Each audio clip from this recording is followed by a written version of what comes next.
Lucas, capítulo 6. Num sábado, Jesus atravessava uma plantação de cereal. Enquanto caminhavam, seus discípulos colheram algumas espigas, as descascaram e comeram. Alguns fariseus reclamaram: "Vocês estão quebrando as regras do sábado." Jesus reagiu: "É mesmo? Vocês nunca leram o que Davi e seus companheiros fizeram quando estavam com fome? Como ele entrou no santuário e comeu o pão fresco do altar, que ninguém podia comer, senão os sacerdotes?" Jesus acrescentou: "O Filho do Homem não é escravo do sábado, é o Senhor dele." No outro sábado, ele ensinava na sinagoga. E estava ali um homem com a mão direita aleijada. Os líderes religiosos e fariseus estavam de olho para ver se ele iria curá-lo, quebrando o sábado. Percebendo a intenção deles, Jesus pediu ao homem da mão aleijada: "Fique aqui, onde todos possam vê-lo." Ele obedeceu. Então, ele disse aos presentes: "Que atitude é coerente com o sábado? Fazer o bem ou o mal? Ajudar as pessoas ou deixá-las sem ajuda?" Ele os encarou um a um e ordenou ao homem: "Estenda a mão." Ele a estendeu. Ela ficou perfeita. Seus críticos ficaram furiosos e começaram a discutir como dar um basta em tudo aquilo. Por essa mesma época ele foi orar na montanha. Ali ficou a noite inteira em oração na presença de Deus. No dia seguinte reuniu seus discípulos e escolheu 12 deles e os designou como apóstolos: Simão, a quem chamou de Pedro; André, irmão dele; Tiago; João; Filipe; Bartolomeu; Mateus; Tomé; Tiago, filho de Alfeu; Simão, chamado Zelote; Judas, filho de Tiago; Judas Iscariotes, que o traiu. Descendo a montanha com um grupo, Jesus parou na planície. Estava rodeado de discípulos e logo foi cercado também por uma multidão imensa, um mundaréu de gente da Judéia, de Jerusalém e até mesmo das cidades litorâneas de Tiro e Sidom.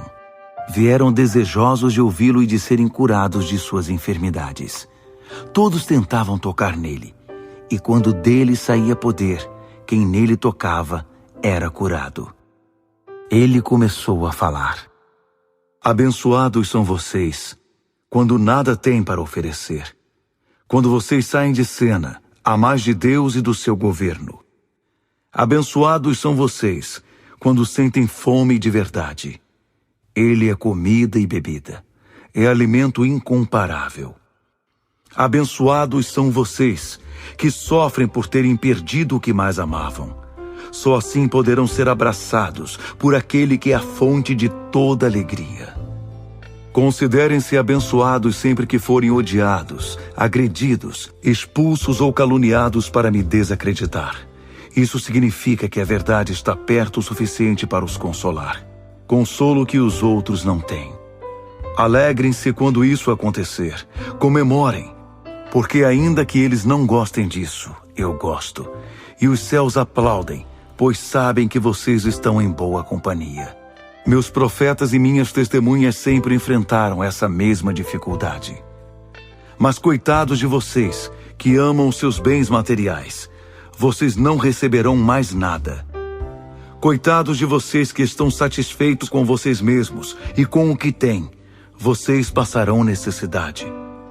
Coitados de vocês que vivem apenas se divertindo, vocês conhecerão o que é dor de verdade.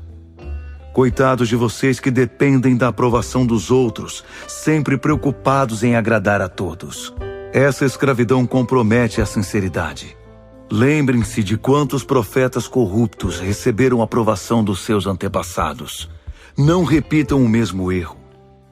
A vocês que estão preparados para a verdade, digo o seguinte: amem seus inimigos. Deixem que tirem o melhor de vocês, não o pior. Se alguém fizer mal a vocês, reajam com a força da oração. Se alguém bater no seu rosto, ofereçam-lhe o outro lado. Se alguém tomar a sua camisa, deem-lhe de presente o melhor casaco. Se alguém aproveitar-se de vocês para levar vantagem injustamente, aproveite a ocasião para praticar a vida de servo. Nada de pagar na mesma moeda. Vivam generosamente. Aqui está um guia simples e objetivo de conduta. Pergunte a você mesmo o que quer que os outros façam a você, e então faça o mesmo a eles. Se tudo o que vocês fazem é amar apenas quem é amável, que recompensa esperam receber? Qualquer um pode fazer isso. Querem uma medalha por cumprimentar apenas os que são simpáticos com vocês? Qualquer pecador desqualificado age assim. Vocês dão apenas esperando algo em troca? Só agem quando há interesse e lucro? O pior dos agiotas age assim. Digo a vocês, amem seus inimigos. Não esperem retorno das suas doações, nem da ajuda que prestarem. Garanto que nunca irão se arrepender. Assumam sua identidade criada por Deus. Procurem imitá-lo. Vejam como ele se relaciona conosco, como ele é generoso e bondoso, mesmo quando fazemos o mal. Sejam bondosos uns para com os outros, pois o nosso Pai age com bondade com vocês. Não bombardeiem de críticas as pessoas quando elas cometem um erro, a menos que queiram receber o mesmo tratamento. Não pisem nos que estão por baixo.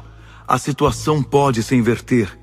Tratem todos com bondade e a vida será muito melhor. Entreguem a vida, vocês a receberão de volta, e não só isso. O retorno será cheio de recompensa e de bênçãos. Dar é o caminho, não ganhar. Generosidade produz generosidade. Ele citou um provérbio. Pode um cego guiar outro cego? Não caem ambos no buraco? O aluno não ensina ao mestre. O importante é escolher com cuidado aquele que será o seu mestre. É fácil ver uma mancha no rosto do próximo e esquecer-se do feio riso de escárnio no próprio rosto. Vocês têm o cinismo de dizer, deixe-me limpar o seu rosto, quando o rosto de vocês está distorcido pelo desprezo. Isso também é teatro. É fazer o jogo do sou mais santo que você, em vez de simplesmente viver a vida. Tire o cinismo do rosto, e então você poderá oferecer uma toalha ao seu próximo, para que ele também limpe o rosto. Ninguém colhe frutos podres de uma árvore boa, nem frutos bons de uma árvore doente. O estado do fruto indica o estado da árvore. Lembrem-se de que vida produz vida.